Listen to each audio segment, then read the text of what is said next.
جايه لكم بقى النهارده بطريقه معجنات فظيعه بجد. مش هتحتاج منكم غير بس بضايه وكوبايه لبن تكون لبن رايب وخلاص كده مش عايزينه. هنعمل منها احلى دوناتس في الدنيا بجد. اوعدكم ان انتوا هتعملوه على طول من سهوله مكوناته. سهل جدا جدا جدا، من غير زبده من غير فرن. ببس بضايه واحده زي ما انا قلت هتطلعوا كميه جميله جدا بطريقه كمان تشكيل سهله قوي. بجد هتدمنوه. هقول لكم كل حاجة بكل التفاصيل، بس لو أول مرة بتشوفوني أنا اسمي مريم ودي قناتي. لايك وشير للفيديو ده وكومنت حلو لما تجربوا الوصفة دي وتعجبكم. أول حاجة معايا 3 كوبايات من الدقيق، معايا كوباية من اللبن الرايب أو لبن عادي لو عايزين طبعا، بس دي كانت لبن رايب. بصوا هوريكم شكله دلوقتي عامل ازاي. لبن كده خلاص. طبعا مش هيتشرب، فعملت بيه بقى حبة المعجنات دول تحفة هيعجبوكم جدا. ومعايا هنا معلقتين كبار من السكر، معلقتين كبار من الزيت، رشة فانيليا أو نص معلقة صغيرة كده فانيليا، كيس خميرة فورية أو معلقة كبيرة خميرة فورية، ومعايا بضاية واحدة بس ورشة ملح. هحط اللبن على البيض على الخميرة، هقلبهم كويس جدا مع بعض. وبعد كده هتأكد يعني ان الخميرة شغالة، هسيبها تخمر لو انا مش واثقة فيها. فبس لو الخميرة انتوا واثقين فيها واثقين ان هي شغالة فخلاص اشتغلوا على طول.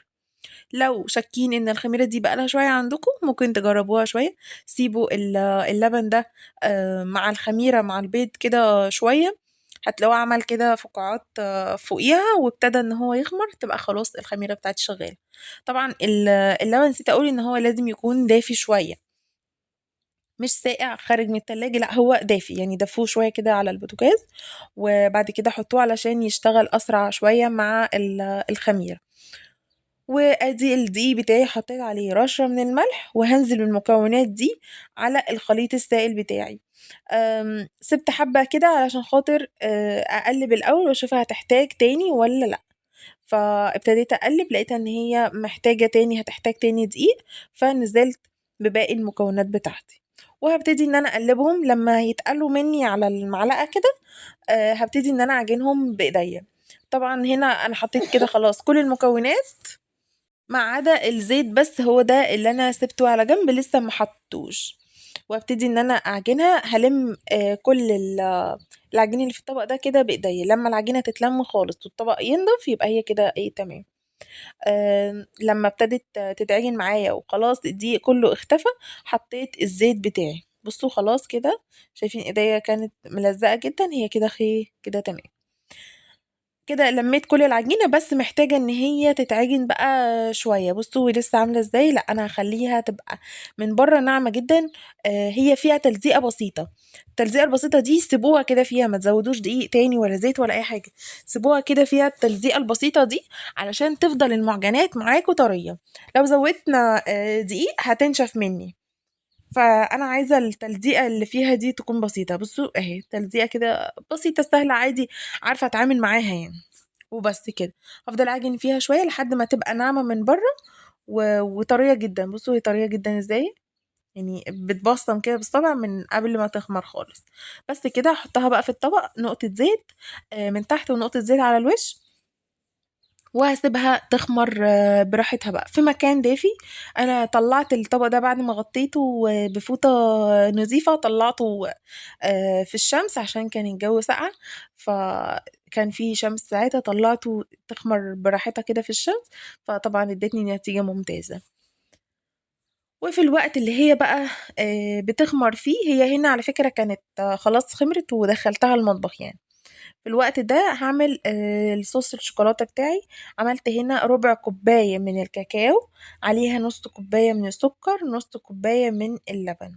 هضربهم ضرب كويس جدا جدا جدا لحد ما السكر يختفي خالص. ممكن طبعا تضربوهم بالهاند بلندر كده او في الخلاط. انا ما حبيتش ان انا احطهم في الخلاط عشان ما يهدرش مني كتير، عشان هما كمية قليلة، فاستخدمت الهاند بلندر. طيب لو ده مش موجود ممكن جدا في الخلاط، ممكن كمان بمضرب البيض اخلط المكونات دي كلها. لما السكر يختفي مني خالص هبتدي ان انا اضيف الزيت، يعني هضيفه خيط رفيع جدا. هوريكم دلوقتي ازاي. هضرب فيها لحد ما السكر يختفي وبعد كده هجيب بقى الزيت بتاعي اهو، هنزل بيه بقى خيط كده رفيع جدا، وانا شغالة برضو ضرب، شغالة ضرب وعمالة انزل بالزيت كده ايه، حاجة بسيطة خالص، اضرب لحد ما القوام بتاعي يتقل معايا. بصوا بقى عامل ازاي، قوام الشوكولات فظيعة. هو ده بقى القوام اللي انا عايزاه. هتجيبوا القوام ده من نص كوباية لبن، نص كوباية سكر، ربع كوباية كاكاو، ونص كوباية زيت. ده المقادير بتاعت الصوص بتاعي النهاردة. صوص اقتصادي بس طعمه تحفة، يعني تقدروا تعتمدوه في اي حاجة وكل حاجة معاكم. عايزين صوص سريع كده وينجز معاكم، هو ده شغال. نص كوباية سكر، نص كوباية لبن، نص كوباية زيت، وربع كوباية كاكاو خام بس. هو ده مقادير الصوص بتاعي، بس كده، وهيبقى تقيل معاكم زي الفل وفيه لمعة جميلة جدا. هسيبه بقى على جنب، وابتدي ان انا اشتغل تاني ايه في العجينة واوريها لكم.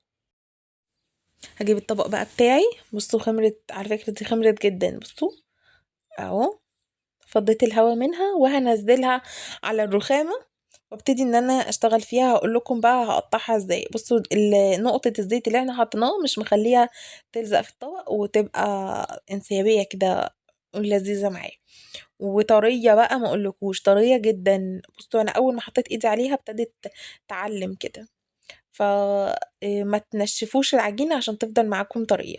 هفردها بقى ايه شكل كده مستطيل، وبعد كده هقطعها نصين بالسكينة، او لو عندكم سكينة البيتزا تبقى احسن كده واسرع معاكم. هقطعها نصين، وبعد كده هقطعها شرايح، يعني مش رفيعة قوي ومش تخينة. يعني اولا تخلوا فيها سمك كده وانتوا بتقطعوها، وانتوا كمان بتفردوها ما تخلوهاش رفيعة قوي، لا يعني تخنوها كده شوية علشان خاطر بعد ما تخمر تاني يكون فيها سمك كده لما تستوي يعني. دي طريقة الباتيه. لو انتوا عايزين تلفوها زي كده ممكن تلفوها بالشكل ده، سهلة جدا جدا جدا. هتعملوها مثلث وتلفوها زي ما انا لفتها كده، وممكن تقطعوها مستطيلات زي ما انا عملت، وعلى ورق زبدة بقى عليه رشة دقيق زي ما انا بعمل كده بالظبط، عشان خاطر ما تلزقش معاكم وهي عجينة طرية وممكن تلزق.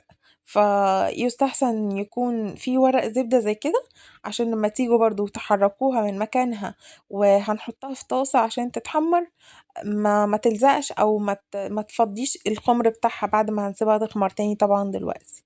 هحط كده كل شريحة على ورقة زبدة وعليها رشة دقيق، احط شريحة المعجنات دي عليها وبس كده. طبعا تقدروا تعملوا منها اي شكل انتوا عايزينه، بس ده طبعا اسهل شكل وهو دوت اللي انا عملته.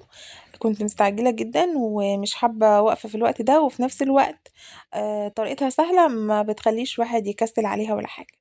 وغطيتهم بقى بفوط مطبخ نظيفة، هي دي نظيفة بس عليها رشة دقيق من كتر ما كنت بتعامل مع الدقيق، فده دقيق عليه عادي. هسيبها بقى تخمر تاني نص ساعة، وزي ما هي كده هشيلها بورقة الزبدة في طاسة فيها زيت غزير شوية، والطاسة تكون خلاص سخنت. هنزل بوحدة الباتيه دي بتاعتي في الزيت تتحمر. هنزل بيها كده، اشيل ورقة الزبدة انزل بيها في الطاسة، وهشيل الورقة بعد كده بمنتهى السهولة من الزيت. هتتحمر وتاخد اللون الذهبي التحفة ده، وهطلعها واسيبها تبرد براحتها. وبعد كده ممكن احشيها بقى زي ما انا هحشي كده.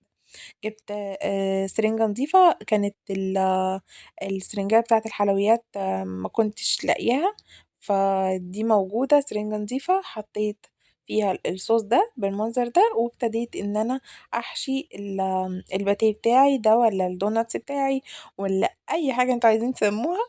ابتديت ان انا احشيها بالشوكليت طبعا بمنتهى السهولة. بصوا، هو طرف السرنجة كده بيعمل فيها فتحة صغيرة عشان اعرف احط الصوص جواها. بحيث ان انا بعد كده لما اقطعها بلاقيها من جوه غرقانه بالشوكولاته.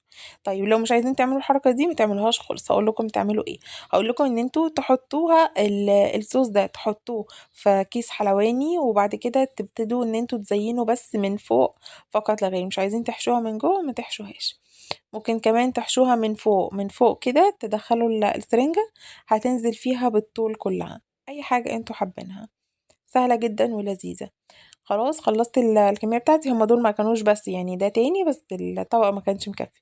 فهحطهم كده بقى على الناحية اللي هي فيها الفتحات اللي باين فيها الشوكولاتة دي. وبعد كده هرش عليهم رشة سكر بودرة. كان برضو مديها طعم جميل قوي. وكمان عشان اخفي الفتحات بتاعت الشوكولاتة شوية واداري ملامحها شوية، رشة سكر بودرة كده الأول.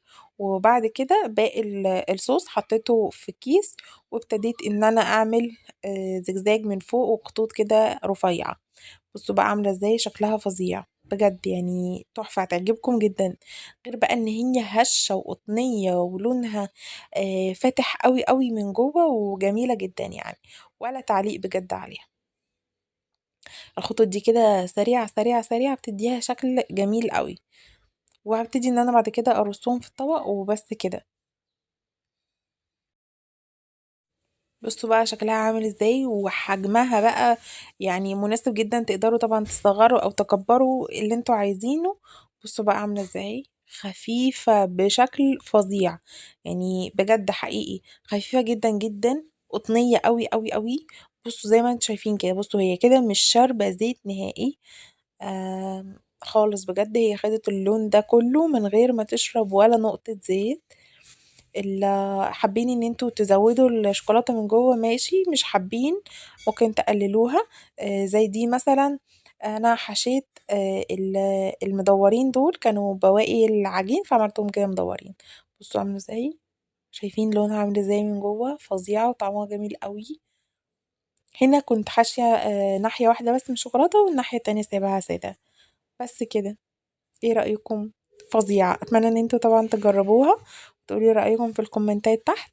ولو عجبتكم الوصفة دي اعملوا لي لايك للقناة وسبسكرايب للقناة عشان توصل لكم اشعار بكل وصفة جديدة بنزلها هنا على القناة.